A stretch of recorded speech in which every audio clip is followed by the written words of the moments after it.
Listo, entonces tenemos a Wilson, Nayeli, Cindy, Kimberly, bueno, la otra es Nayeli, Daniela y Darwin. ¿Quién quiere empezar? O si ya tienen un orden, pues adelante. Tenemos un orden, ingeniero. Adelante.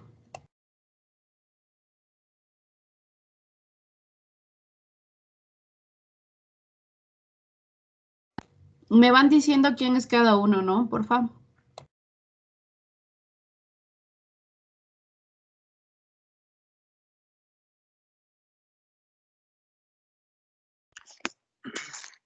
Muy buenos días, profesora. Mi nombre es Wilson Cantos y mi tema es las soluciones.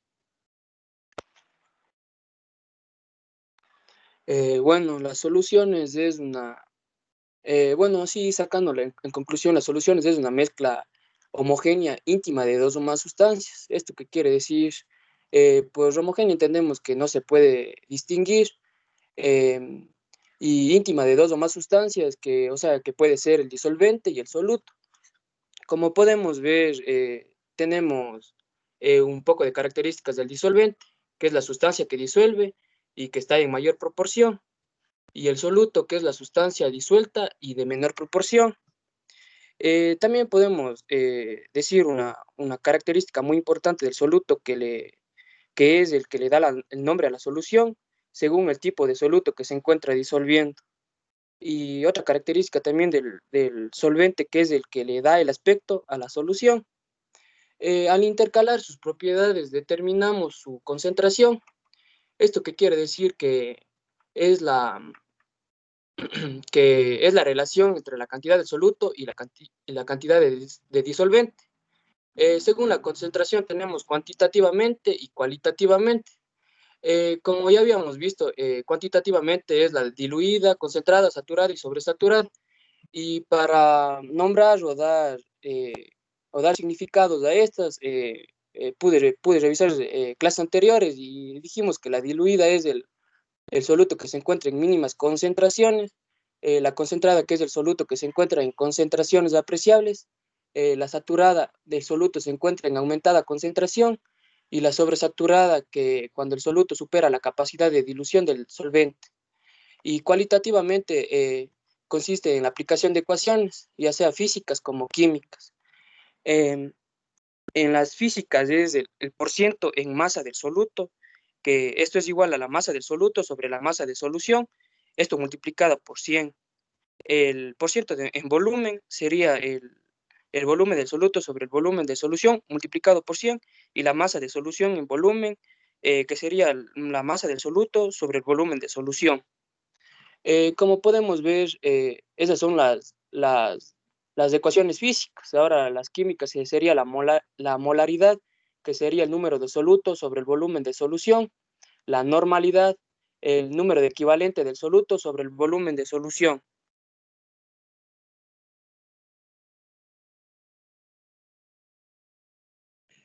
También estaba investigando un poco sobre la normalidad, o sea, que también podemos distinguir sobre el equivalente teta. Un ejemplo de esto sería el ácido sulfúrico. Como podemos, bueno, no le pude poner aquí porque no era necesario. Entonces, el ácido sulfúrico, que su fórmula sería el H2SO4, como ya sabemos que el hidrógeno tenemos dos cargas positivas, entonces con eso distinguiríamos el equivalente teta, y para sacar la normalidad sería multiplicado por la molaridad. Las fracciones molares, que es igual al número de soluto sobre el número de solución. Muchas gracias. Gracias, Wilson.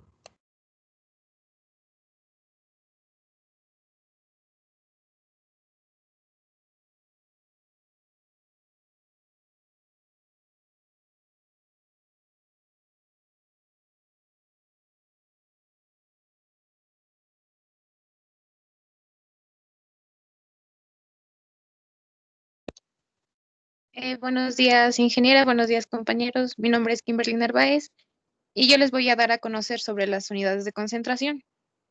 Primeramente, para ello, para entrar a esto, debemos de saber que la concentración es aquella que determina la proporción de un soluto y de un solvente en una solución química. Entonces, ¿qué es un soluto? Un soluto es una sustancia que se disuelve en una solución. Un ejemplo de ello sería el azúcar, la sal, el café y también este se encuentra en menor cantidad. Y el solvente es una sustancia en la que se disuelve el soluto. Un ejemplo sería el agua.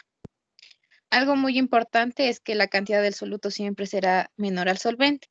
En las unidades de concentración tenemos las unidades físicas y las unidades químicas. Las unidades físicas son aquellas que se definen la proporción o relación entre el soluto y el solvente en masa, volumen o sus partes. Y las químicas son la concentración de la solución por partes o equivalentes químicos que se presenta el solvente. Dentro de las unidades físicas tenemos masa-volumen o también conocida como peso-peso, masa-masa, volumen-volumen y partes por millón. En la primera, peso-peso o masa-masa expresa el porcentaje de peso o más de soluto en relación al peso de la solución. La fórmula que tenemos es el peso del soluto sobre el peso de la solución multiplicado por 100, que nos daría un resultado, un porcentaje. En la masa, a ver, en el volumen nos indica la proporción de volumen del soluto en relación al volumen total de la solución. En la expresión que tenemos del volumen tenemos el peso del soluto sobre el, bueno, en este caso sería litros de la solución multiplicado por 100. En el peso volumen representa el peso del soluto en relación al volumen de la solución. La fórmula que tenemos sería, a ver, el peso volumen sería peso del soluto sobre peso de la solución multiplicado por 100. Y la última que sería partes por millón, que calcula los miligramos del soluto en kilogramos de solución. Y la fórmula sería miligramos de soluto sobre kilogramos de solución multiplicados por millón. Dentro de las unidades químicas, nos dice que las unidades químicas calculan los moles de cualquier equivalente químico de un soluto en un solvente. Dentro de ellos tenemos la molaridad, la normalidad, la molalidad y la fracción molar. La molaridad es la que calcula el número de moles de un soluto en litros de solución, donde un mol es la cantidad de átomos y para determinar el número de moles basta con consultar en la tabla periódica o a través de la división de los gramos de soluto sobre la masa molar. Sus unidades siempre van a ser gramos sobre litros. En la molalidad es el número de mol de soluto que contiene 1 kilogramo de solvente. Su fórmula de la molalidad es el número de moles de un soluto sobre kilogramos de la disolución. La normalidad es el número de equivalente químico en 1 gramo de soluto, contenidos en litros de solución. También es conocida como la concentración normal. Su fórmula es kilogramos de soluto sobre litros de disolución. Y por último tenemos la fracción molar, que expresa la concentración y puede definirse como el cociente entre el mol de soluto y el total de moles. Es adimensional, lo que quiere decir que no tiene unidades y la suma de todas las fracciones molares es igual a 1. Esto, las unidades de concentración en sí son muy importantes, ya que permite conocer la concentración, la relación, incluso nos permite identificar la porción de que están compuestas algunos productos. Gracias. Gracias, Kimberly. Solo una pequeña acotación. Todas las fórmulas de la parte de las unidades físicas que tú estás exponiendo estaban mal. O sea, estaban mal puestas. ¿Puedes regresarle? Sí, Por favor? en el orden me había confundido al momento de pasar. Entonces, ok. La primera es peso-peso, es decir, o sea, iría en la segunda, ¿no? La primera fórmula que dice porcentaje PP, eso corresponde al porcentaje masa-masa. La que dice porcentaje VV, pues es la del volumen. La que dice porcentaje PV sería peso-volumen, es decir, ese iría primero. Y bueno, el de partes por millón sí está bien. Listo, eso nada más.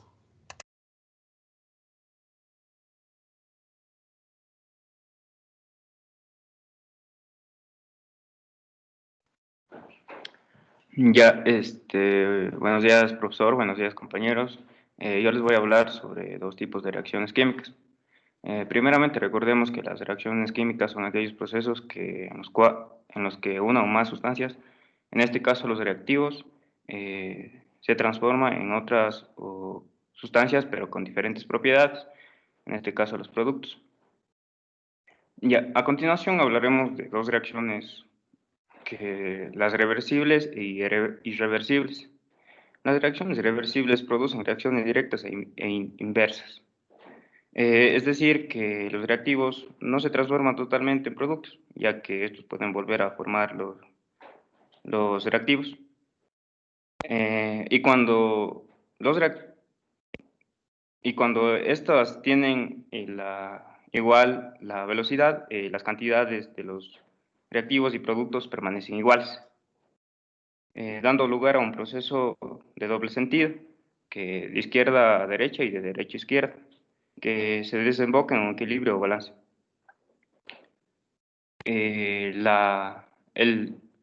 Cuando el sentido va de izquierda a derecha, la reacción es de avance, y cuando va de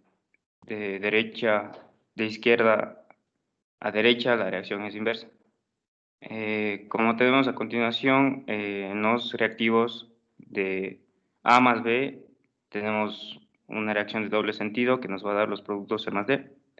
A continuación tenemos un ejemplo del hidrógeno atómico, perdón, del hidrógeno molecular o dihidrógeno más del yodo molecular o diyodo, que nos da una reacción de doble sentido que nos da un producto igual a iodo de hidrógeno. Como podemos observar, esta ecuación en general está igualada. Tenemos en los reactivos 2 de hidrógeno y también en los productos 2 de hidrógeno. Y lo mismo pasa con el yodo. En los reactivos tenemos 2 de yodo y en los productos también tenemos 2 de yodo. Entonces, esto nos da que los reactivos es igual a los productos y es una reacción irreversible. Ya, ahora las reacciones irreversibles son aquellas reacciones que se dirigen en un solo sentido, es decir, que se agota por completo una o varias sustancias de las reaccionantes. En este caso, A más B va de izquierda a derecha para formar los productos C más D. Como tenemos en el ejemplo, tenemos el metano, CH4, más el dióxido de carbono. Esto nos da igual, más oxígeno. Esto nos da igual a dióxido de carbono más agua. Como podemos observar, aquí en esta ecuación o en esta reacción, los reactivos están muy diferentes que los productos. Por ejemplo, tenemos en los reactivos el hidrógeno, que tenemos 4, y en los productos solo tenemos 2. Y también lo mismo pasa con el oxígeno, que en los reactivos tenemos 4 y en los productos tenemos 3. Y ya.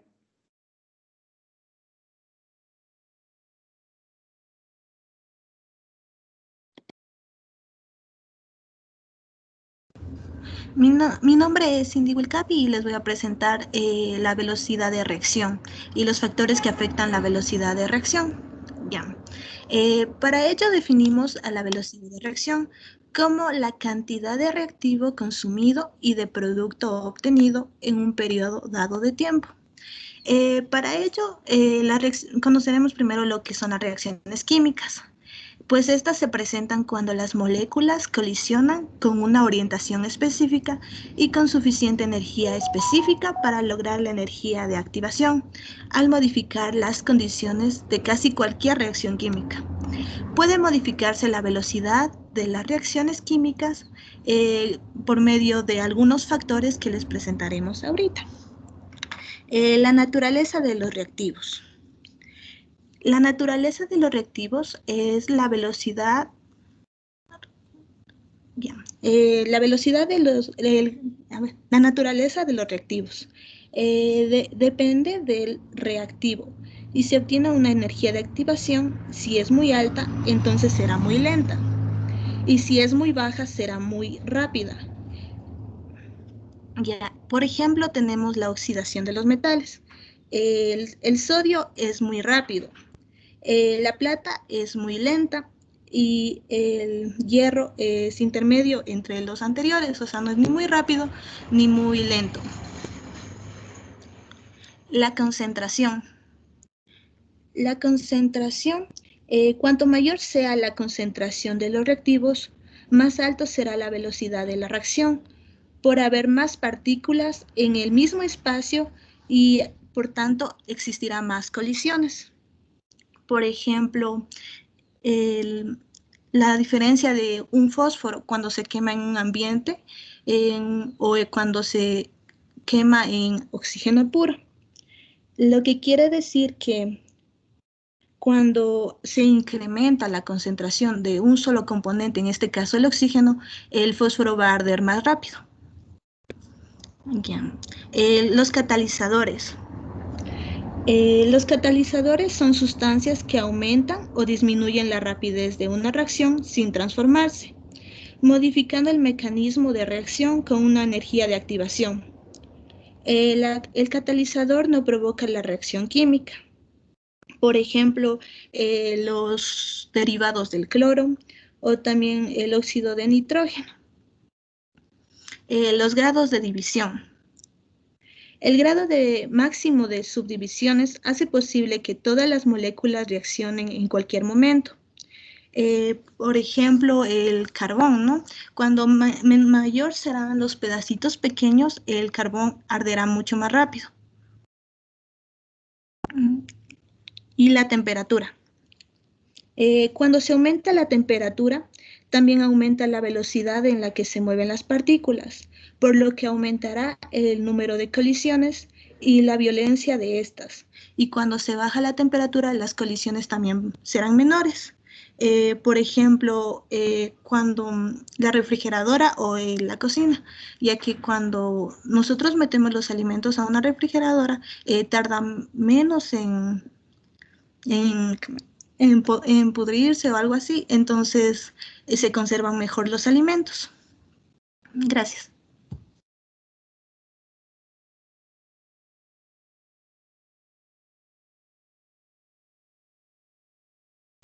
Gracias, Cindy.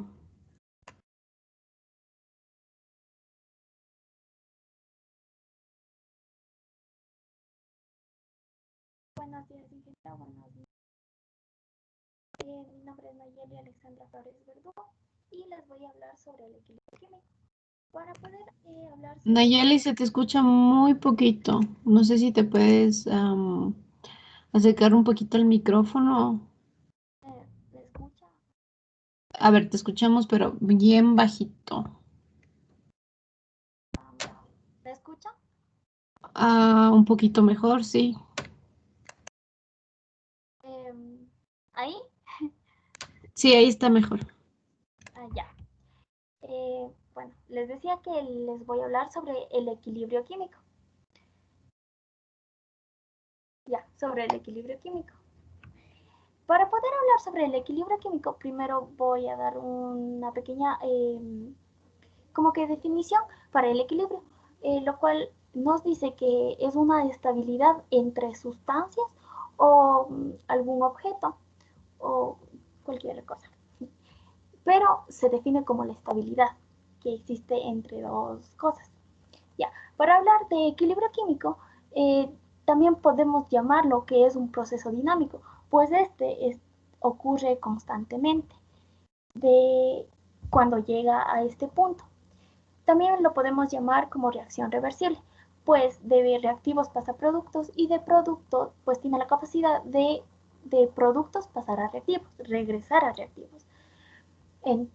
También podemos decir que sus composiciones o las sustancias que participan en esta reacción van a ser constantes en un cierto punto a una cierta temperatura. Y ahí también estamos hablando de un equilibrio químico. También podemos decir que estas no van a cambiar, pues ya habíamos dicho que van a permanecer constantes y esto no va a ocasionar un cambio físico, sino más bien se va a dar un proceso químico.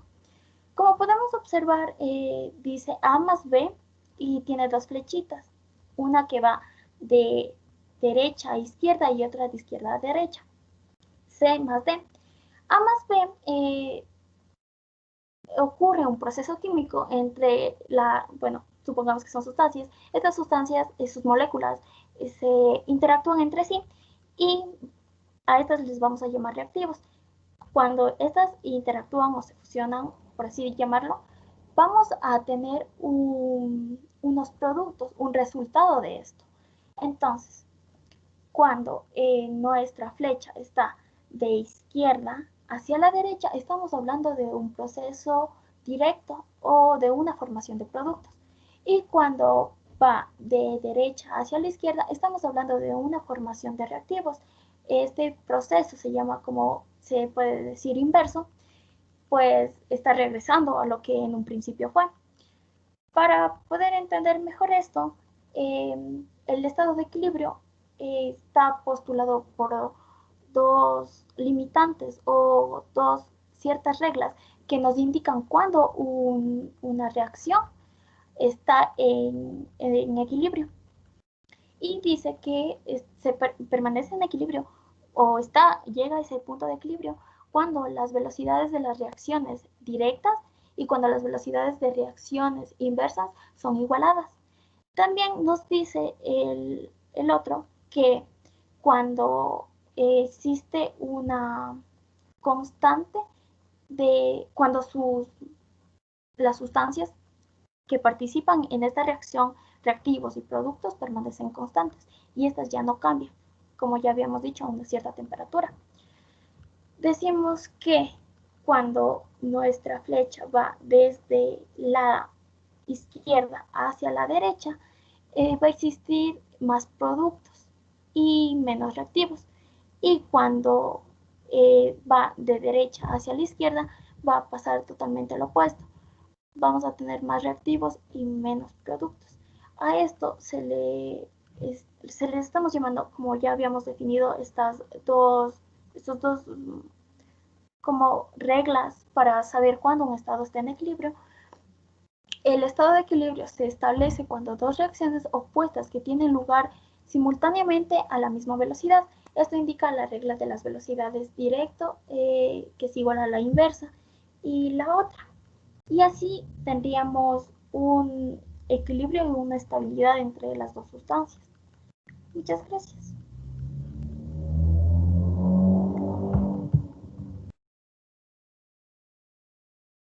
Gracias, Nayeli. A pesar de que lo que hemos visto ahorita era bastante general, ¿no? Porque muchas, bueno, estaba revisando los exámenes que dieron, no esta vez, sino la anterior vez, y hablaban muchos, yo les había preguntado sobre el equilibrio químico dinámico, pero hablaba específicamente de solubilidad, ¿no? Cuando tenemos una solución saturada. Entonces, si bien el equilibrio químico es la velocidad de la reacción inversa cuando se iguala a la directa, pero tenemos que saber de qué tipo de velocidades estamos hablando y de qué tipo de reacciones, porque muchos me habían respondido pues eso, que la velocidad inversa o que la reacción inversa es igual a la directa, bueno, algo así, pero no era correcto porque no era el tema de lo que estamos hablando, sino más bien es una respuesta muy general y tienen que, bueno, revisar las partes más específicas que hemos revisado en la materia, que se especifica del tipo de velocidad y el tipo de reacción del que se habla. Eso nada más como acotación. Sigan, por favor. No sé si me escucha, ingeniera. Sí, Daniela. Ya. Bueno, yo les voy a hablar acerca del principio de Le Chatelier. Nos dice que una solución se encuentra en estado de equilibrio y esta es afectada por una tensión, por lo cual va a llevar un cambio, ya sea en la concentración, en la presión o en la temperatura.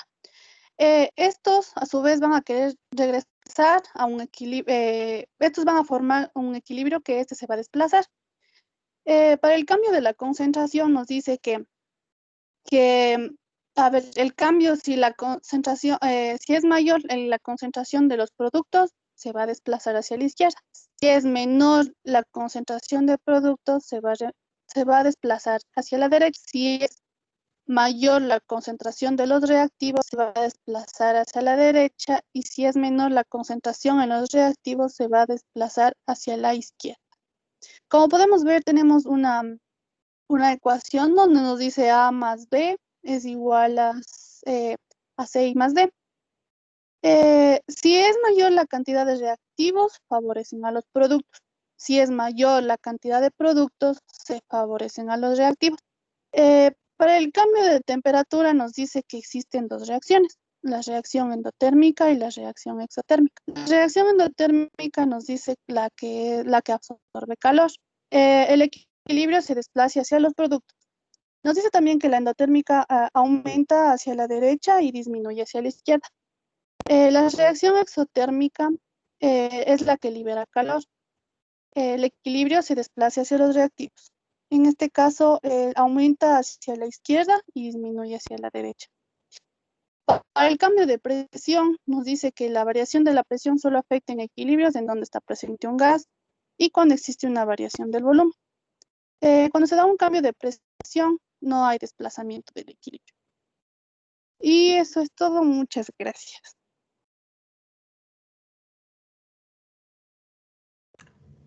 Ok, gracias, Daniela. ¿Esos eran todos los integrantes de tu grupo? Sí, profe, solo somos 6.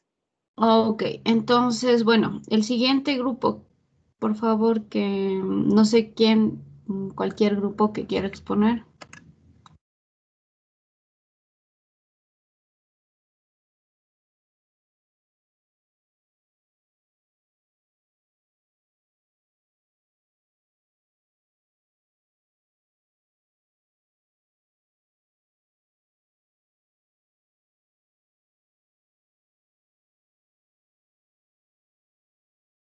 Profe, nosotros.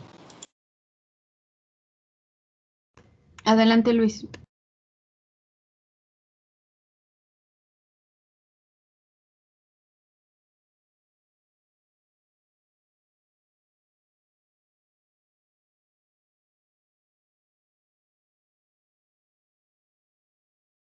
Profe, se ve la pantalla.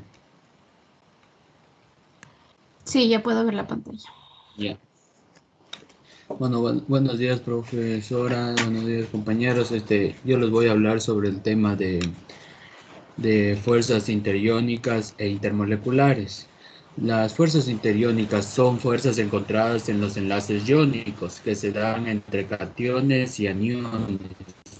Al encontrarse esta fuerza en los enlaces iónicos, tenemos que tratar el tema que son enlaces iónicos, que consiste en la unión de iones con cargas de signos contrarios, lo que nos quiere decir que se da cuando un metal muy electropositivo se encuentra en las proximidades de un no metal muy electronegativo. Y lo que sucede cuando se da esta interacción es que el elemento muy electropositivo tiende a ganar electrones y en cambio el electropositivo tiende a perderlos. Ya. Hay que tener en cuenta también algo muy importante que para que se dé la composición iónica, que es la regla del octeto. ¿Y qué es la regla del octeto? Es la regla que permite que todos los átomos alcancen su máxima configuración en el último nivel de valencia. Para ejemplificar lo dicho, tenemos aquí como ejemplo al cloro y al sodio. El cloro es un no metal y el sodio es un metal. El cloro va a ser nuestro elemento electronegativo y el sodio electropositivo. Aquí, como podemos ver, el electronegativo va a atraer hacia él el único electrón que posee el sodio en el último nivel de valencia, creando así un enlace iónico, y entre este enlace iónico se va a encontrar la fuerza interiónica que va a mantener el compuesto. Ahora, fuerzas intermoleculares. Son fuerzas que unen a las moléculas y tenemos tres tipos. Las fuerzas dipolo-dipolo y fuerzas dipolo instantáneo, dipolo inducido y enlaces de hidrógeno. Primero, Las fuerzas dipolo-dipolo se da por moléculas polares. ¿Qué son las moléculas polares? Son moléculas con una diferencia de electronegatividad en los átomos con polos positivos y polos negativos. Como ejemplo, para explicar esta fuerza tenemos al monóxido de carbono.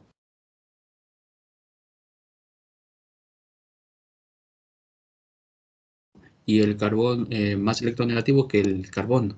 Por tanto, los dos electrones que comparten entre sí, el oxígeno los va a traer más hacia sí debido a que es más electronegativo y por eso va a estar cargado negativamente y el carbono positivamente. ¿Y qué sucede cuando hay varias moléculas de monóxido de carbono? El oxígeno de una molécula que está cargado, como está cargado negativamente y el carbono de otra molécula está cargado positivamente, estos dos se van a atraer debido a que son cargas contrarias y cargas contrarias se atraen, creando así una fuerza intermolecular de Van der Waals. Yeah. Ahora tenemos la otra fuerza, que es la fuerza dipolo instantáneo y dipolo inducido, que es también conocida como la fuerza de London, que se da entre moléculas apolares. ¿Y qué son las moléculas apolares? Son moléculas no metal, moléculas formadas por átomos no metálicos unidas por enlaces covalentes. Y en este caso vamos a tomar al cloro molecular. ¿Y qué sucede con este cloro molecular? Que va a tener sus electrones, van a estar siempre los electrones que comparten entre sí en el centro.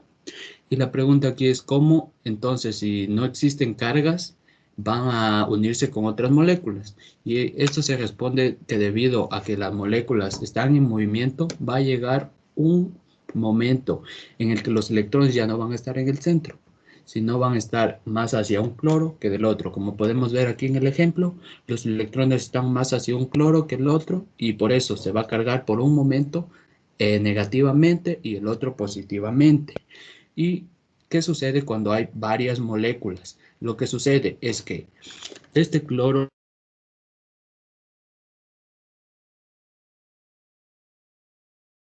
cargando un cloro negativamente y al otro positivamente. ¿Y qué sucede cuando está cargado un cloro positivamente? Va a atraer los electrones cargando así un cloro negativamente y al otro positivamente. Y hay que tener en cuenta algo muy importante, que esta fuerza es débil y momentánea, debido a que va a llegar un momento que los electrones que estaban más a un cloro que del otro van a volver al centro, así que esta fuerza ya va a dejar de existir debido a que ya no va a haber cargas, ya no van a existir cargas. Y ahora tenemos los enlaces de hidrógeno. Los enlaces de hidrógeno se dan entre un hidrógeno más un átomo pequeño y muy electronegativo, que está formado, y los que cumplen esta característica de ser átomos pequeños y muy electronegativos son el nitrógeno, oxígeno y flúor. ¿Y cómo sabemos esto? Sabemos esto que por debido a su ubicación en la tabla periódica, que están muy a la derecha y arriba de la tabla.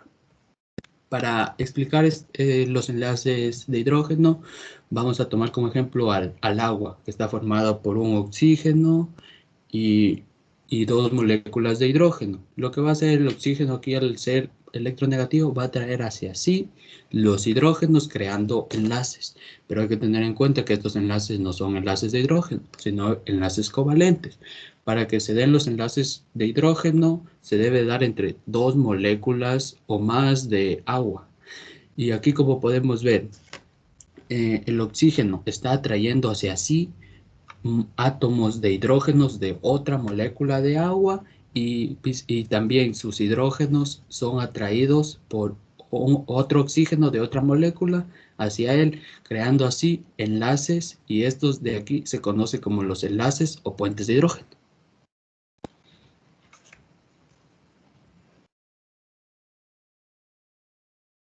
Muy bien, muchas gracias, Luis.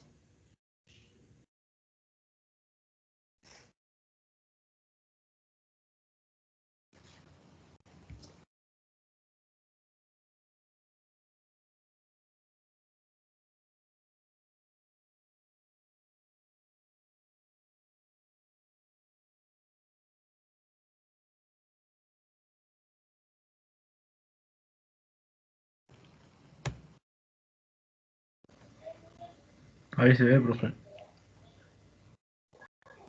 Sí, ahí se ve. Ya, a ver, yo voy a exponer sobre el equilibrio químico. Como sabemos, hay reacciones que producen reacciones directas e inversas. Esto quiere decir que los reactivos forman productos y a su vez los productos forman reactivos. Entonces, se representa A más B con una doble flecha. Bueno, aquí no puedo hacer la doble flecha como sale en los libros. Produce C más D.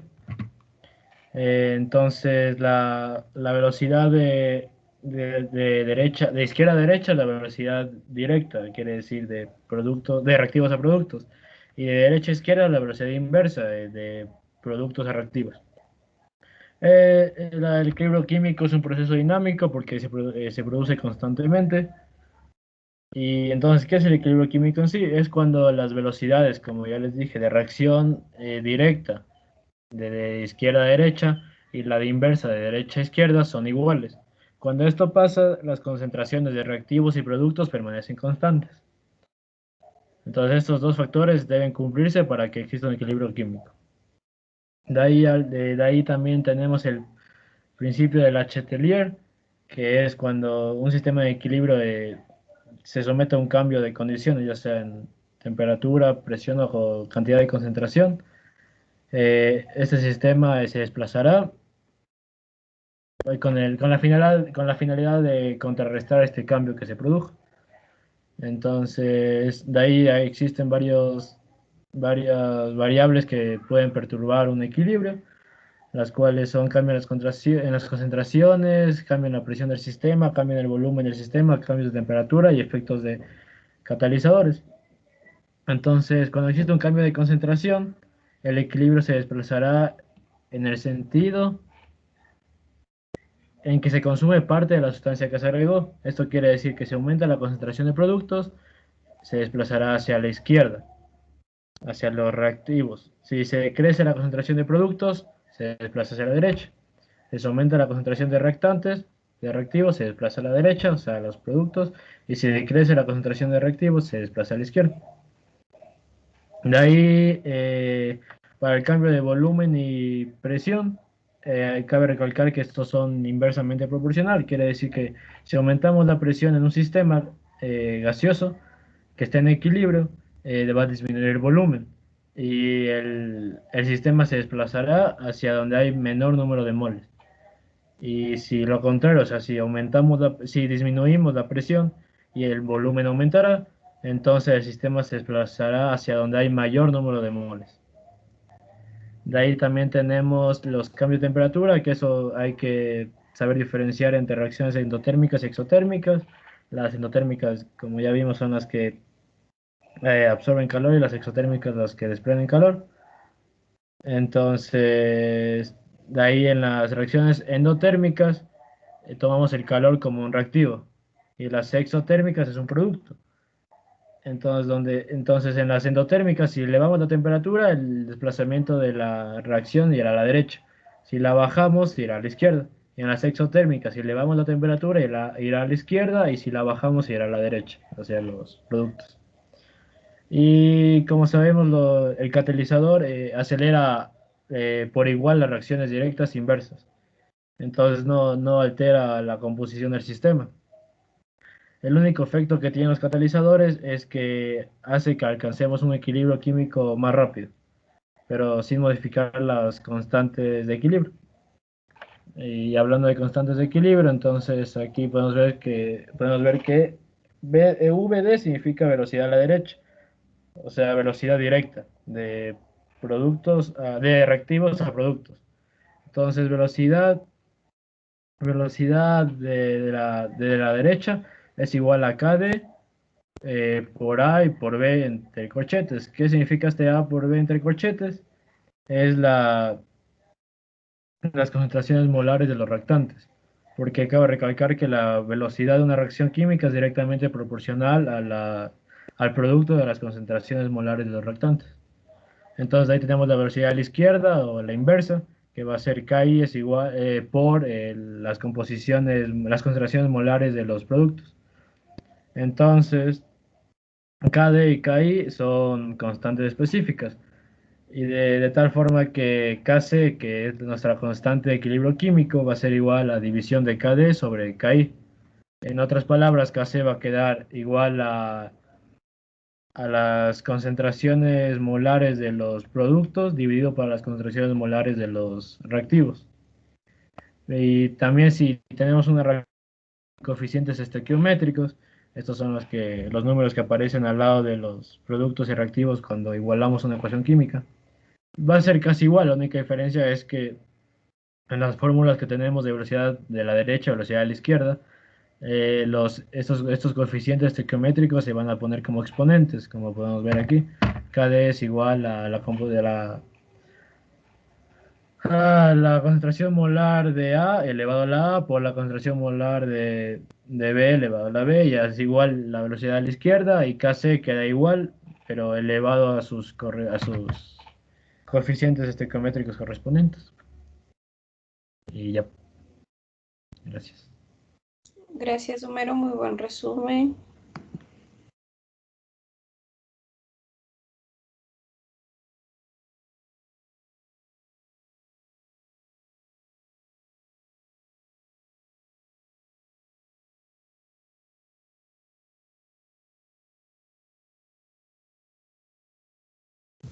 ¿Se observa, Inge?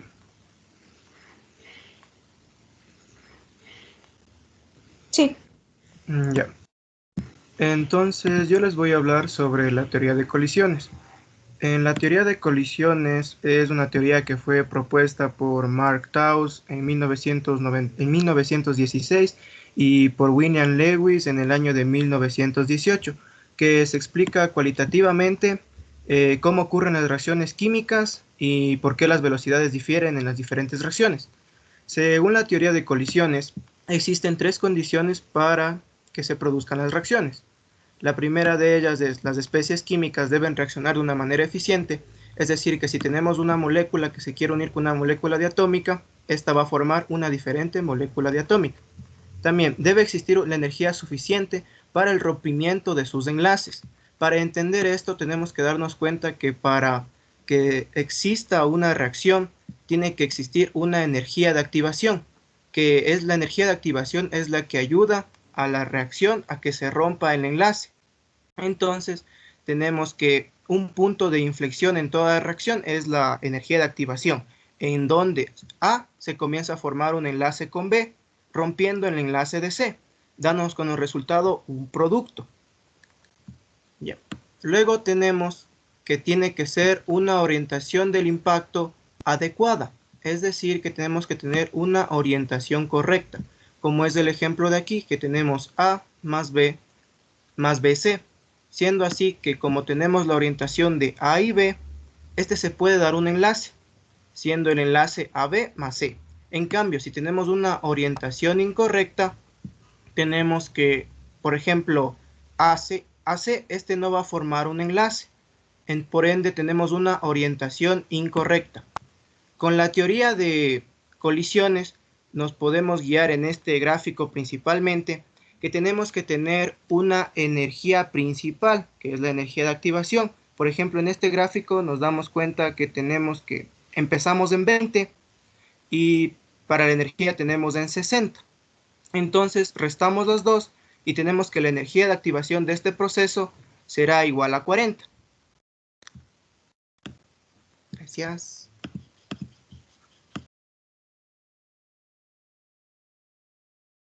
Gracias, Fernando.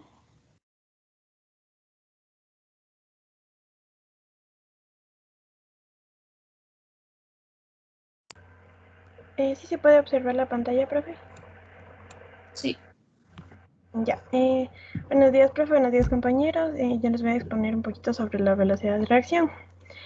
Ya, primero, la cinética química es la que se dedica al estudio de la velocidad de reacciones químicas y los factores que afectan la velocidad y el mecanismo por el cual ocurre la reacción. Una velocidad de reacción es una medida de la variación con el tiempo de las cantidades de reactivo a producto. Esto significa que esta describe la velocidad a la que se consumen los reactivos y a la que se forman los productos. Ya, la termodinámica puede saber si la reacción es espontánea y cuánta energía se absorbe o se libera. Y la velocidad a la que procede la reacción determina la cinética, y aunque es termodinámicamente espontánea, puede que no se produzca una velocidad controlada. Ya. La temperatura es importante porque cuando la reacción se lleva a cabo a una temperatura muy alta, aportará más energía al sistema, por lo que la velocidad de reacción aumentará y dará como resultado mayores colisiones de partículas. Ya los factores que afectan a la velocidad de reacción son la naturaleza de los reactivos y productos, la temperatura, los catalizadores y las concentraciones de las especies reactivas. Los catalizadores son los que aceleran o retardan las reacciones químicas, pero sin intervenir directamente en ellas. Ya. En la etapa de control de la velocidad, la reacción elemental es mucho más lenta que el resto, y esta controla la velocidad de reacción global. La catálisis es un fenómeno que aumenta enormemente la velocidad de reacción por la existencia de sustancias llamadas catalizadores. En esta no se altera su posición de equilibrio, el catalizador no se consume. La catálisis abre un camino más fácil, con una energía de activación menor, y tampoco existen catalizadores negativos. Y en las reacciones químicas se muestra una relación entre la velocidad de reacción y las concentraciones de reactivos, y a esta se la conoce como ecuación de velocidad. Gracias. Gracias.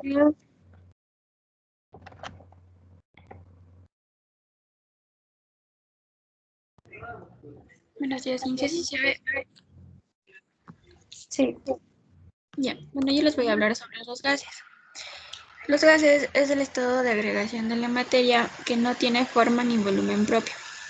O sea, es decir, que está bajo ciertas condiciones de temperatura y presión. Permanecen en estado gaseoso. Estos se mueven en el vacío a gran velocidad, muy separadas unas a otras.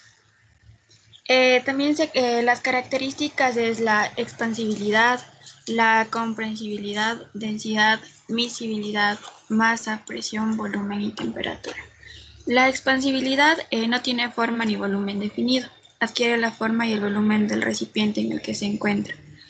La comprensibilidad es la capacidad de disminuir su volumen. Densidad es la relación que existe entre la masa de una sustancia y su volumen. La miscibilidad posee una alta miscibilidad, ya que cuando dos o más gases han ocupado el mismo espacio, se mezcla completa y uniformemente. La masa representa la cantidad de materia del gas y suele asociarse con el número de moles. La presión se define con la fuerza por la unidad de área, y el volumen es el espacio al cual se mueven las moléculas, y la temperatura es una propiedad que determina la dirección del flujo del calor.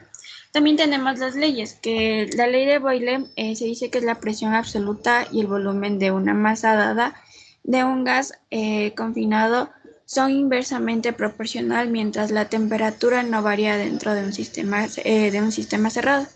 Su fórmula es presión 1, volumen 1 es igual a presión 2, volumen 2. La ley de Charles, a presión constante, el volumen de una cierta cantidad de un gas ideal aumenta al aumentar la temperatura. Su fórmula es volumen 1, temperatura 2, es igual a volumen 2 por temperatura 1. La ley de Gay-Lussac, la presión es directamente proporcional a la temperatura. Su fórmula es presión 1, temperatura 2, igual a presión 2, temperatura 1. Y la ley de Avogadro, el volumen es directamente proporcional de los moles de gas. La fórmula es volumen 1, mol 2, igual a volumen 1 y mol 1. También tenemos las propiedades, que es la fluidez, difusión, comprensibilidad y la resistencia. La fluidez es la propiedad de ocupar todo el espacio disponible. La difusión, un gas se mezcla con otro debido al movimiento de sus moléculas. La comprensibilidad es la disminución de volumen de un gas por acercamiento de las moléculas entre sí. debido a la presión aplicada. Y por último, la resistencia que se opone al movimiento de los cuerpos. Este se debe a la fuerza del roce. Gracias. Gracias, Camila.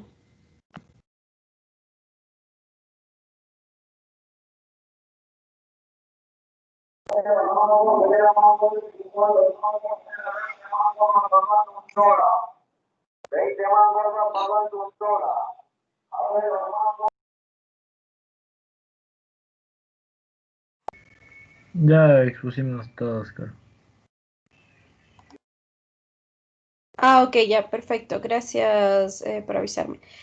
Vamos a tomarnos nuestros 5 minutos de receso. 12:15 regresamos y para que se preparen los otros dos grupos que se supone que faltan, ¿no?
Listo, chicos, continuemos.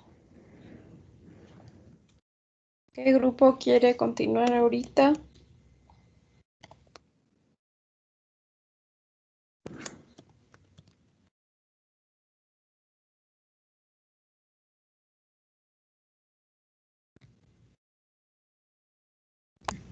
Nosotros, profe. Ok.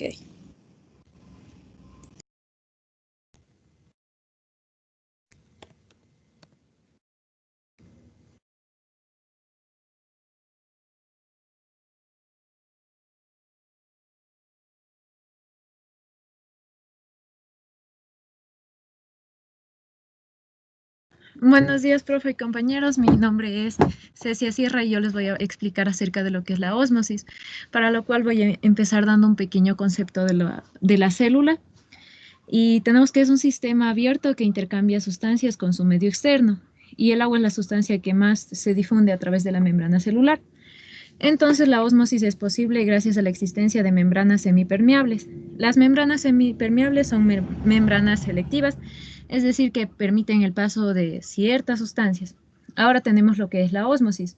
La ósmosis hace referencia al transporte pasivo donde las moléculas de agua son conducidas a través de la membrana. Es decir, que el agua pasa de un lugar de menor concentración de soluto a un lugar de mayor concentración de soluto. Esto ocurre gracias a que los solutos poseen efectos osmóticos. ¿Qué nos quiere decir? Que son atrayentes de agua y modificadores de la presión osmótica. Ahora tenemos que los tipos de ósmosis. Existen dos tipos de ósmosis, la directa y la inversa. La directa es la que se presenta en las células de los seres vivos. Y la inversa se trata de un mecanismo idéntico, pero que se da en sentido contrario de la ósmosis directa. Esto permite que el flujo de agua o del solvente pase de un punto desde una mayor concentración a uno de menor concentración de soluto. Y esto es muy beneficioso como por ejemplo para la purificación del agua. Ahora tenemos lo que es la importancia de la ósmosis. Bueno, entre lo más importante de la ósmosis tenemos la transferencia de materia de la célula a través de la membrana semipermeable. Entonces, que sería, por ejemplo, la glucosa, las proteínas, los gliceroles, los sodios y etcétera.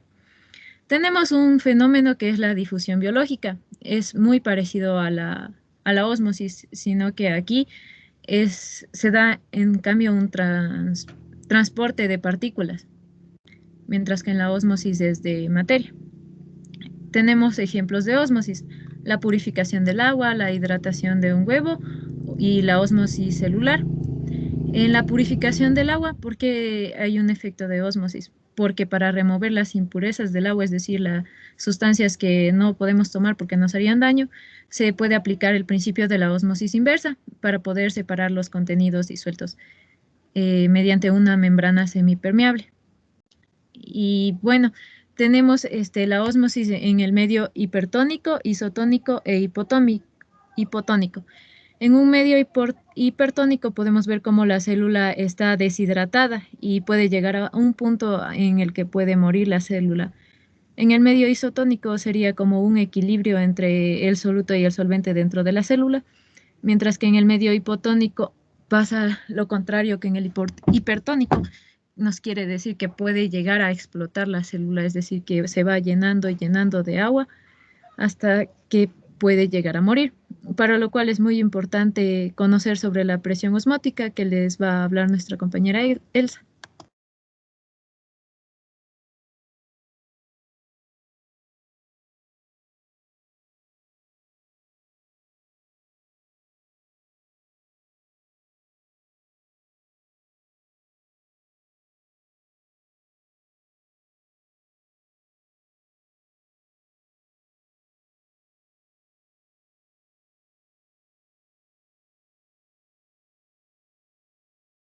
Bueno, continuando con mi compañera, dentro de lo que son las propiedades coligativas de soluciones se encuentra lo que es la presión osmótica. Para ello vamos a hablar sobre el descubridor primeramente, quien fue Van Hoff. Este personaje fue que gracias a sus estudios realizados pudo observar que la presión cambiaba de acuerdo tanto a la variación de la concentración y a la variación de la temperatura, de la misma forma que la presión de un gas ideal. Dentro de sus estudios también nos hablaba que esta presión osmótica ocurría a nivel intracelular y también podemos saber que el soluto no es permeable y la concentración va a ser igual al número de moles sobre el volumen. Van Hoff determinó mediante una ecuación relacionándola directamente con la ecuación del gas ideal.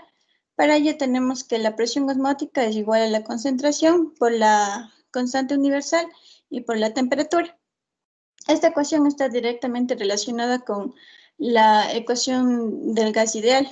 Y la segunda ecuación es ya la formal que se utiliza ya para resolver los ejercicios. La diferencia entre las dos ecuaciones es que existe un factor, esa letra I que está ahí, ese se le denomina el factor de Van Hoff, que es aquella relación entre las propiedades coligativas reales y el valor que se le observaría si no hubiera disociación. De forma conceptual, la presión osmótica es aquella presión que se necesita para detener el proceso de ósmosis. Como podemos ver en la gráfica, nos damos cuenta, pero primeramente tenemos que saber lo que es la ósmosis. La ósmosis es cuando el solvente se va a cruzar mediante la membrana semipermeable hacia el otro lado donde se encuentra la mayor cantidad de soluto. Esa es ósmosis, pero cuando ocurre este proceso va a diferir, va a cambiar lo que es el volumen en ambas partes divididas por la membrana semipermeable. Y es aquí donde interviene la presión osmótica que ejerce para que se mantenga un equilibrio en ambas partes que están divididas por la membrana lípida semipermeable. La presión osmótica puede darse en tres medios: el medio isotónico, el medio hipotónico y el medio hipertónico. Yeah. Cuando la presión osmótica se da en un medio isotónico, se dice que la concentración es igual en ambos lados, es decir, que el solvente se moviliza a la misma velocidad en la que entra y que sale. Cuando la presión osmótica se da en un medio hipertónico, se refiere a que la concentración que se encuentra afuera o externa es menor a la concentración interna. Es decir, que el solvente se mueve hacia el exterior de la célula. Es decir, que la célula se va a resecar. Y si la presión osmótica se da en un medio hipotónico, eso quiere decir que la concentración externa es mayor a la concentración interna. Es decir, que el solvente se mueve hacia el interior de la célula, provocando que la célula se hinche y llega a un punto donde explota. A nivel, como hemos dicho que ocurre a nivel intracelular, en nuestro organismo, cuando nosotros ingerimos mucha agua, lo que ocurre es que la presión osmótica está controlada por una hormona. Y cuando nosotros ingerimos demasiada agua, esta hormona provoca que la presión osmótica manda un comando a esta hormona para que se elimine este exceso de agua mediante la orina. Y si fuera el caso que nosotros ingerimos poca agua, ocurre el mismo proceso. La presión osmótica manda un comando a la hormona para que el riñón no secrete aire y que nos produzca la satisfacción de tomar agua. Gracias.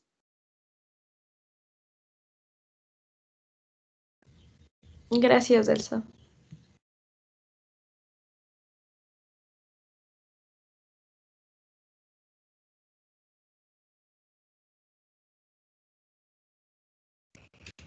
Buenos días, soy José Morán y a continuación voy a hacer una breve explicación del principio de Le Chatelier. Henri-Louis Le Chatelier fue un químico industrial francés que explicó los desplazamientos del equilibrio observados por el cambio de temperatura, presión y concentración de un sistema en equilibrio a través del siguiente principio.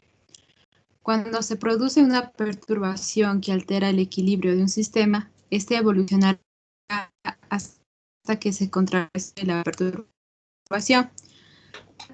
Como tensión. Existen tres factores que afectan al equilibrio de un sistema, que son los cambios de temperatura, en donde el desplazamiento del equilibrio depende del tipo de reacción del que se trate. Si son reacciones exotérmicas, se considera al calor como uno de los productos. En la siguiente reacción, para obtener ácido carbónico, el equilibrio se desplaza hacia la izquierda, favoreciendo los reactivos. Si son reacciones endotérmicas, se considera el calor como uno de los reactivos. Y en esta reacción, el equilibrio se desplaza hacia la derecha, favoreciendo los productos. El cambio de presión es efectivo siempre y cuando uno de los reactivos o productos sea un gas. Por ejemplo, se debe determinar el número de moles tanto de reactivos y de productos. En la siguiente reacción, 2 moles de reactivos producen 1 mol de productos. Por tal razón, el equilibrio se desplaza hacia la derecha para favorecer una mayor concentración de ácido carbónico. Y los cambios de concentración suceden cuando hay un incremento de concentración en uno de los reactivos. Por ejemplo, en esta reacción, si hay un incremento de CO2, la concentración del agua disminuye y el equilibrio se desplaza hacia la derecha para favorecer a los productos. Gracias.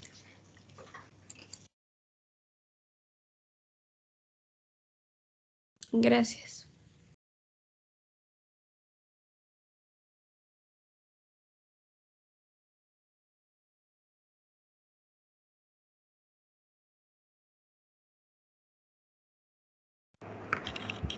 Buen día con todos, mi nombre es Vicky Valladares y les voy a explicar sobre la solución. La solución, ¿qué es? Es una mezcla homogénea. ¿Cuáles son sus elementos? El soluto y el solvente. El soluto en la mayoría de las veces está en menor proporción y el solvente o disolvente está en mayor proporción.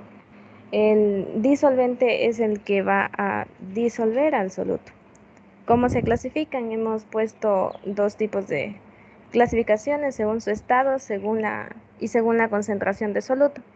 Según su estado, tenemos el estado sólido. Un ejemplo de esto puede ser el cobre más el estaño que nos da bronce. Líquido, el agua más el ácido acético que nos da vinagre. Y gaseoso, el aire más el agua que nos da el vapor húmedo. Según la concentración de soluto, tenemos las diluidas o insaturadas, que son cuando el soluto está en muy poca cantidad en relación al disolvente. En las concentradas y saturadas podemos observar una gran cantidad de soluto, pero la diferencia de esto es que en las concentradas la cantidad de el soluto aún no llega al límite que el disolvente puede disolver, y en las saturadas esta cantidad de soluto ya llegó a ese límite. En las sobresaturadas la cantidad de soluto es mucho mayor de la que el disolvente puede disolver, es decir, el disolvente no disuelve todo el soluto. ¿Se pueden separar? Sí. ¿Cómo? He puesto 3 ejemplos, que es el primero es la evaporación, la destilación y la cristalización. En el caso de la evaporación se basa en los puntos de ebullición de los componentes de la mezcla. Se usa cuando queremos conservar el componente menos volátil, ya que el más volátil por obvias razones se va a evaporar y va a formar parte del entorno, del medio ambiente. La destilación también se basa en el hecho en que cada sustancia tiene una temperatura de ebullición diferente. Entonces, al calentar la mezcla, uno de sus elementos, de sus componentes, se va a evaporar. pero aquí sí puede ser recuperado mediante la condensación y luego se lo separa en otro recipiente. Y la cristalización se usa para separar un sólido que está disuelto en un líquido. También se basa en que todas las sustancias tienen su propio punto de ebullición. Y en las mezclas de que un líquido con un sólido, el sólido es el que la mayoría de veces tiene un punto de ebullición mayor. Entonces las partículas que se van a evaporar son las del líquido. Y por ende nos quedaríamos ya con los cristales del sólido. Gracias.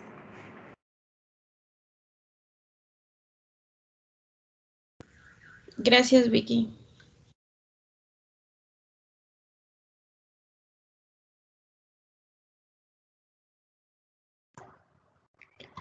Buenos días, yo les voy a hablar sobre la hidratación. La hidratación nos ayuda a entender cómo una solución se disuelve en un solvente para formar una solución. Entonces nos quiere decir que es un proceso en el cual el soluto es rodeado por moléculas de disolvente, haciendo que se separen, o sea que se disuelva. Pero en la hidratación el disolvente va a ser el agua. Tenemos un ejemplo que ponemos un vaso con agua y le ponemos también sal, que es el cloruro de sodio. Los mezclamos y se disuelve, o sea, se separan en cationes de sodio y aniones cloruro. Estos no pueden volverse a unir ya que están atraídos por las moléculas de agua. Entonces el catión sodio interacciona con los oxígenos y el cloruro interacciona con los protones de las moléculas de agua. Gracias.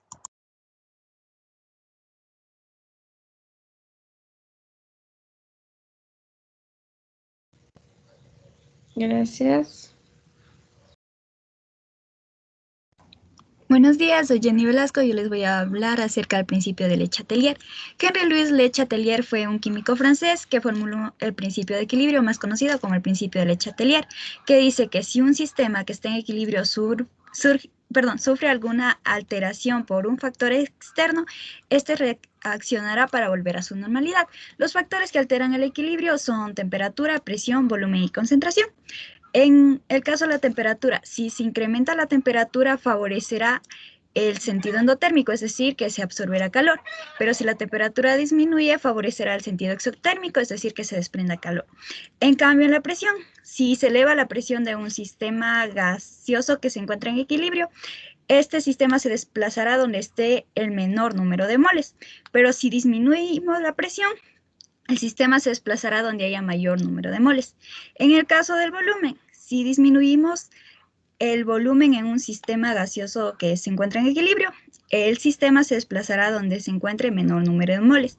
Pero si se aumenta el volumen en el sistema, se desplazará donde haya mayor número de moles. En el caso de la concentración, si aumentamos la concentración de una sustancia, ya sea reactivo o producto, el sistema se desplazará usando parcialmente la sustancia que se adicionó. Pero si se disminuye la concentración también, ya sea de un reactivo o producto, el sistema se desplazará en sentido que pueda reemplazar parcialmente la sustancia removida en este caso. Gracias.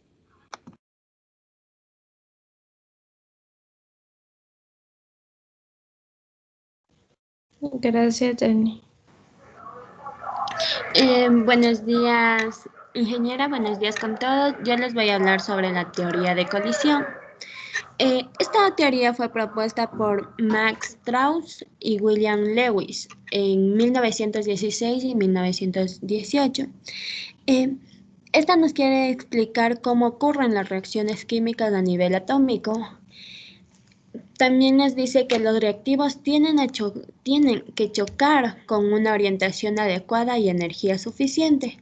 Si el choque es eficaz, se debilitan unos enlaces y se forman otros. En la parte donde esta ocurre se llama estado de transición o complejo activado. Por otra parte, esta teoría también nos ayuda a explicar el mecanismo la conservación de la masa, la energía y velocidad de reacción. Pero explica también todos los tipos de reacciones. Bien. La energía de activación nos dice también que cuando es mayor, la energía de activación es más lenta. La reacción. A ver, me confundí aquí. Nos dice que la energía de activación, que cuanto mayor es la energía, es más lenta la reacción. Y cuanto es menor la energía, será menor la barrera de energía. También las condiciones para que una colisión sea efectiva tiene que ser la orientación adecuada y energía suficiente. Gracias. Gracias.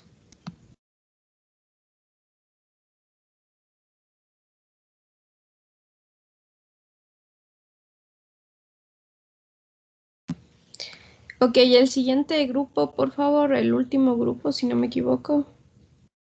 Nosotros, profe. Adelante, chicos.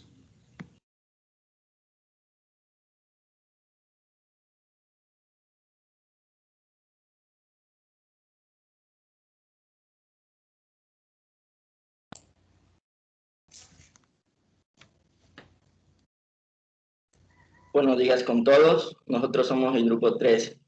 Mi tema a exponer es equilibrio de solubilidad. Para entender, primero tenemos que saber que para mucha sustancia va a existir un límite en cuanto a cuánto se puede disolver, más en cuánto de soluto se puede disolver en un volumen determinado de disolvente. Entonces, este límite de disolvente específico va a variar de acuerdo a la naturaleza que tenga el soluto, pero también va a variar de acuerdo a la naturaleza que tenga el disolvente. Es decir, que dependiendo que tenga la naturaleza, ya sea de soluto o de disolvente, pues variará este límite de cuánto de soluto se puede disolver. La solubilidad también va a variar con respecto a la temperatura. Va a ser en la mayor parte de los casos. La solubilidad va a ser directamente proporcional a la temperatura, es decir, cuando aumenta la temperatura, va a aumentar la solubilidad del soluto en el disolvente. También la solubilidad va a ser expresada en términos de gramos de soluto por cada 100 gramos de disolvente. Ejemplo, tenemos una taza de café y echamos exageradamente cucharadas de azúcar. Es que cuando existe una mayor cantidad de soluto que puede ser disuelto, o sea, una solución sobresaturada, en este caso, una mayor cantidad de soluto que puede ser disuelto en un disolvente, pues este exceso de soluto que no puede ser disuelto en el disolvente va a cristalizarse. Entonces, hasta que el número de partículas del soluto que deja la superficie de cristal que no está disuelto, va a haber un punto en el que el número de partículas que no están disueltas en el cristal va a igualar el número de los iones que regresa, y así se va a establecer un equilibrio dinámico que nos va a decir que la velocidad con la que se disuelven los iones va a ser igual a la velocidad con la que sí se cristalizan las partículas de soluto que fueron disueltos. Para explicarlo de mejor manera, para que me entiendan de una buena manera, lo que trato de decir es que existe un exceso de soluto en un disolvente, pues el soluto que no puede ser disuelto por el solvente se va a cristalizar porque ya no hay más solvente que pueda disolver el soluto. Ahora este soluto que está cristalizado ya en el fondo del recipiente, este soluto como está dentro de una solución que puede disolver o se puede disolver al soluto, tiende a volver a disociarse, ya sean las moléculas, iones o átomos. La parte externa de la red cristalina que se forma escapa para volver a disociarse, pero como esta empiezan a escaparse ciertos iones de la red cristalina para volver a disociar, porque estamos dentro de una solución. Entonces se puede disociar, pero como empieza otra vez a disociarse, pues otra vez hay un exceso de soluto y otra vez los iones que ya estaban disociados en la solución se empiezan a unir otra vez y empiezan a cristalizarse de nuevo. Muchas gracias.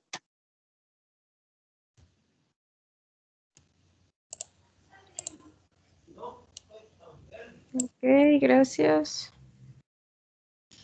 Sigan nomás, termina uno y que comience de uno el otro porque no tenemos mucho tiempo, chicos. Entonces, adelante. Buenas tardes, soy Pablo Chacipanta y les voy a explicar un poco acerca de los efectos de la temperatura y la presión en la solubilidad. Primero tenemos que entender un poco acerca de la solubilidad y básicamente es la capacidad del disolvente para diluir un soluto y se expresa en gramos de soluto por 100 gramos de disolvente. En este caso, conociendo las fases tanto del disolvente como del soluto, vamos a hablar acerca de la solubilidad de sólidos en los líquidos. Para ello debemos conocer una propiedad muy importante y en común entre ellos dos, tanto la fase sólida como líquida, que los dos son poco o nada comprensibles, lo que nos permite analizar y deducir que la presión tiene poca influencia o no influye. Hay que tomar en cuenta también que para realizar una mezcla sólido-líquido vamos a tener una masa específica en una solución a una temperatura específica que se va a permanecer constante para llegar al equilibrio de solución. Partiendo de eso, podemos decir que los cambios de temperatura, tanto aumentar o disminuir, afectan de gran manera al soluto. Dependiendo del soluto, hace que a mayor temperatura el soluto se disocie y a menor temperatura el soluto precipite, llegando a la conclusión de que los sólidos son más solubles a mayor temperatura. La razón es, como se puede observar en el gráfico, a nivel de partículas, que a una temperatura menor podemos observar que las partículas presentan una velocidad muy poca pero considerable, pero si llegamos a un alto grado de temperatura, vemos que la velocidad aumenta, la energía cinética se multiplica, lo que ocasiona que en la red cristalina, como se observa en el gráfico, una estructura cristalina, las partículas externas ya tienden a salir, pero por la mayor velocidad existen partículas fuera de ellas que salen, lo que ocasiona que existan más partículas libres para entrar en solución. Y se cumple el equilibrio de la solubilidad, en el cual el exceso de soluto se cristaliza y aumenta la solubilidad. Y también cabe recalcar que para el cristal es muy difícil recapturar los iones que ya han salido por el gran movimiento que presentan. También cabe destacar que una solución saturada que está caliente, al enfriarse vamos a conseguir una solución sobresaturada y también una cristalización parcial. La cristalización parcial es similar, solo que cuando tenemos una solución saturada caliente y la dejamos de enfriar, lo que vamos a obtener es que por los diferentes niveles de solubilidad de las sales, uno va a ser más soluble que otro y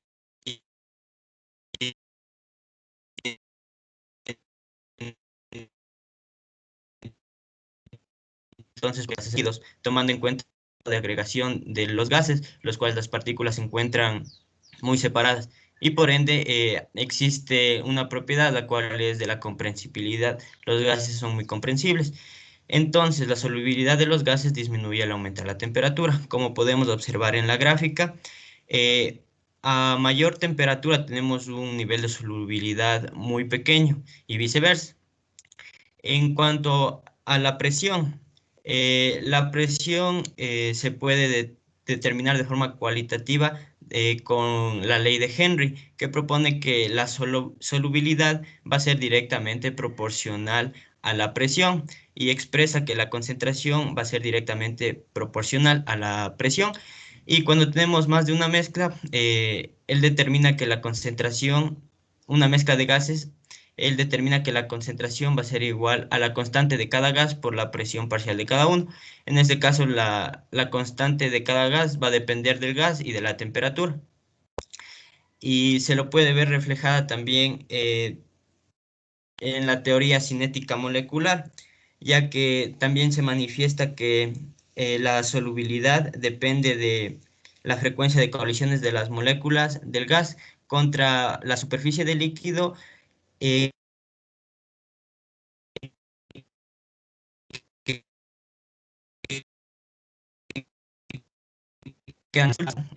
como varía. La solubilidad es mucho menor a mayor temperatura, porque cuando nosotros elevamos la temperatura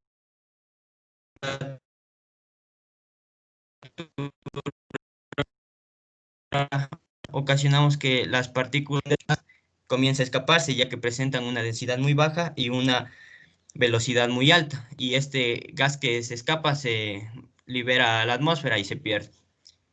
Y por último, la efervescencia es un ejemplo de la ley de Henry, porque antes de embotellar, un ejemplo, la Coca-Cola, lo que hacen es exponerla a una presión al dióxido de carbono con el líquido. Y cuando nosotros tenemos la Coca-Cola embotellada, lo que observamos es que está en un equilibrio de solubilidad. Pero cuando nosotros destapamos, podemos observar las burbujas, la espuma, por decirlo así, que es la efervescencia. Lo que pasa es que cuando nosotros destapamos la botella, disminuimos la presión que tiene el dióxido de carbono hasta llegar a la presión normal, a la presión ambiente, y disminuye drásticamente la presión del dióxido, y por eso es lo que ocasionan las burbujas. Eso, muchas gracias. Gracias, Pablo. Sí, continúen, por favor.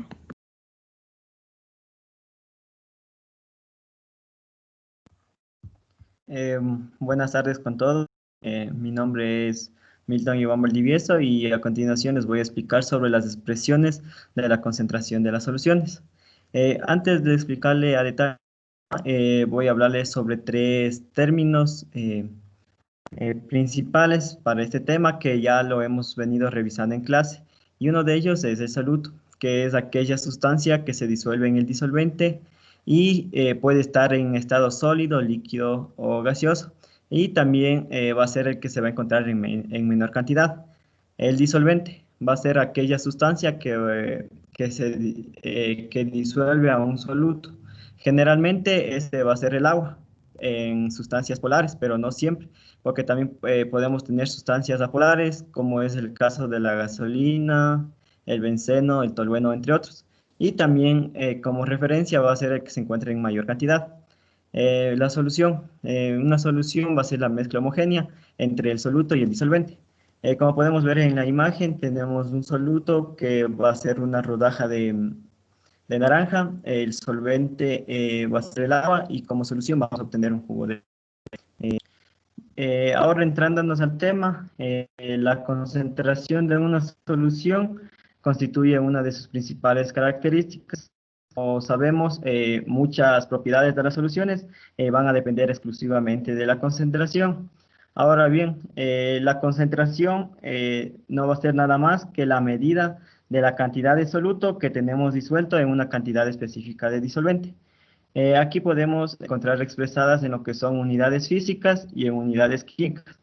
Las unidades físicas van a estar presentes de forma de porcentaje y lo vamos a encontrar lo que es porcentaje en masa, que va a ser gramos de soluto en 100 gramos de disolvente. Perdón, en 100 gramos de solución, cuya fórmula va a ser porcentaje en masa, masa del soluto sobre masa del soluto más masa del disolvente, que entre estas dos sumas vamos a obtener la masa de disolución, y a esto lo tenemos que multiplicar por 100. También tenemos lo que es el porcentaje masa-volumen, que va a ser gramos de soluto en 100 mililitros de solución, cuya fórmula va a ser porcentaje en masa-volumen, va a ser igual a masa del soluto dividido por el volumen de solución y multiplicado por 100.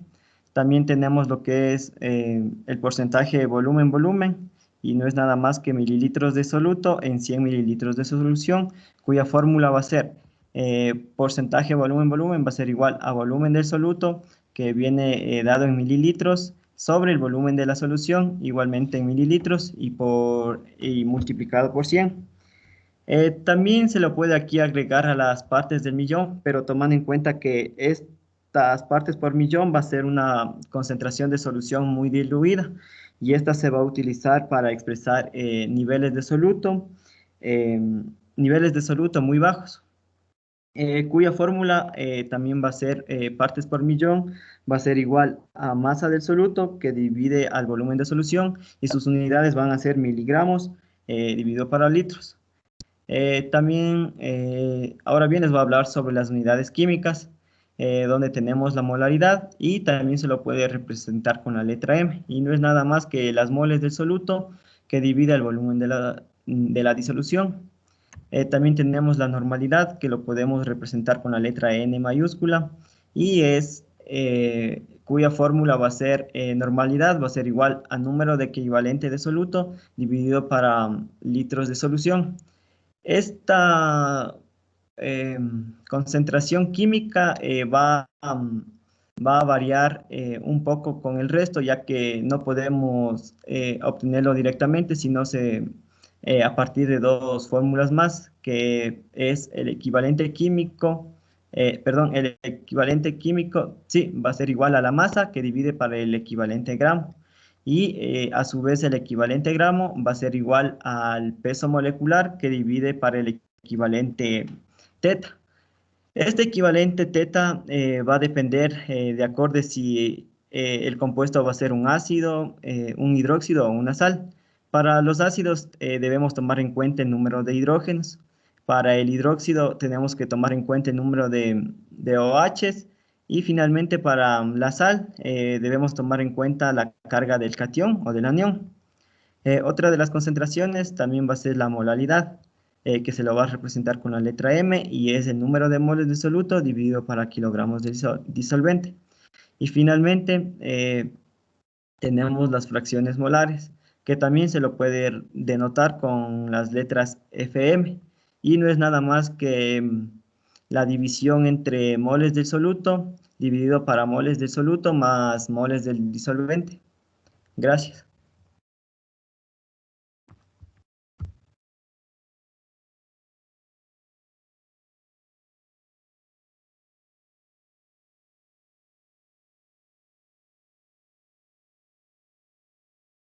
Buenas tardes, soy Ángel Encalada. El tema a exponer es en base al equilibrio químico.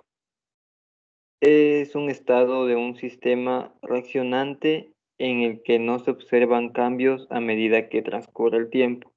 Es decir, el equilibrio químico se establece cuando existen dos reacciones opuestas que tienen lugar simultáneamente a la misma velocidad.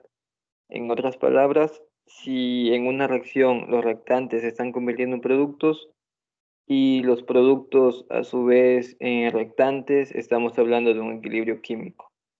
La mayoría de las reacciones químicas ocurren de manera reversible.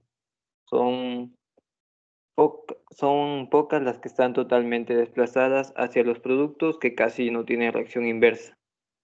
Las reacciones de equilibrio se indican con una doble flecha que indica reversibilidad. Quiere decir que la reacción ocurre en ambas direcciones. Las velocidades de reacción directa e inversa tienen que ser las mismas, tanto de A y B a C y D, como de C y D hacia A y B. Gráficamente podemos ver cuando una reacción ha llegado al equilibrio en la curva concentración versus tiempo y también en la curva velocidad versus tiempo. El equilibrio en ambos gráficos se alcanza cuando las curvas son paralelas al eje X. Una vez alcanzada el equilibrio, existe una constante llamada la constante de equilibrio, K sub C. Esta representa el cociente entre la concentración de productos y reactantes, cada uno la potencia de su factor estequiométrico, la cual si es mayor que 1, significa que hay mayor concentración de productos que reactantes, es decir, la reacción está desplazada hacia los productos. Si es menor que 1, existe mayor concentración de reactantes, quiere decir que la reacción está desplazada hacia el sentido de estos. Si es igual a 1, significa que la concentración es la misma y que la reacción ha alcanzado un equilibrio absoluto. Gráficamente, observamos que cuando la constante es muy grande, la curva de los productos está muy por encima de los reactivos. Cuando es pequeña, es la de los reactivos la que está más arriba, considerando el eje de las Y. Cuando es un equilibrio absoluto, están prácticamente muy cercanas entre sí. Siguiente.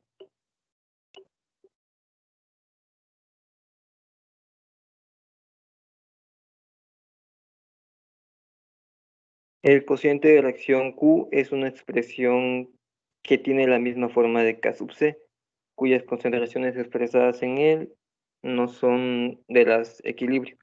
Este cociente es de gran utilidad, ya que permite comparar su magnitud con la de la constante y así predecir si la reacción se desplazará hacia la derecha o izquierda. Si K sub C es mayor que Q, la reacción tiende a formar productos. Si es a la inversa, la reacción tiende a formar reactivos, y si son iguales, la reacción ha alcanzado el equilibrio. Científicos como Le Chatelier y Brown cuestionaron cómo alterar la constante de equilibrio en una reacción reversible. Luego de algunos experimentos, concluyeron que los factores que desplazan equilibrio son la temperatura, la presión, concentración, entre otros. En la temperatura, esta varía dependiendo si la reacción es endotérmica o exotérmica. Si es exotérmica, el equilibrio se desplaza hacia el lado izquierdo, mientras que si es endotérmica, el equilibrio se desplaza hacia el lado derecho. En la transformación de agua líquida y gaseosa, al añadir temperatura, la reacción se desplaza hacia la derecha, es decir, hacia la ebullición del agua. En la presión es otro de los factores que afecta al equilibrio, dependiendo del lado de la reacción en el que haya mayor número de moles de sustancias gaseosas. Al disminuir la presión, el equilibrio se desplaza hacia ese lado, hacia el número de moles. El porcentaje, el proceso inverso. En el proceso inverso podemos entenderlo de la siguiente reacción. 2 moles de dióxido de nitrógeno se desplazan hacia la producción de un mol de tetróxido de nitrógeno al aumentar la presión en el sistema. Un aumento de concentración afecta al equilibrio de manera que éste intenta compensar el exceso de un reactante en el sistema. Si agregamos un componente al lado izquierdo, el equilibrio se desplazará hacia el lado derecho y viceversa. Gracias. Gracias, Ángelo. Creo que ya es la 1, entonces mañana continuamos con las personas que faltan. En buena hora empezamos hoy. Y mañana también revisamos las notas, cómo quedarían. Falta todavía mucha gente, ¿no? Como 10 personas o algo así. ¿Hay algún otro grupo o aquí están las personas que faltan en este grupo de aquí? Faltamos nosotros. Sí, profe, a nuestro grupo, es el grupo 4. Ok, entonces mañana, chicos, para que por favor terminemos esto, apenas iniciamos la clase. Listo, chicos, entonces nos vemos el día de mañana. Profe, no sé si me puede ayudar revisando si puse mi asistencia. Es que él habla virtual.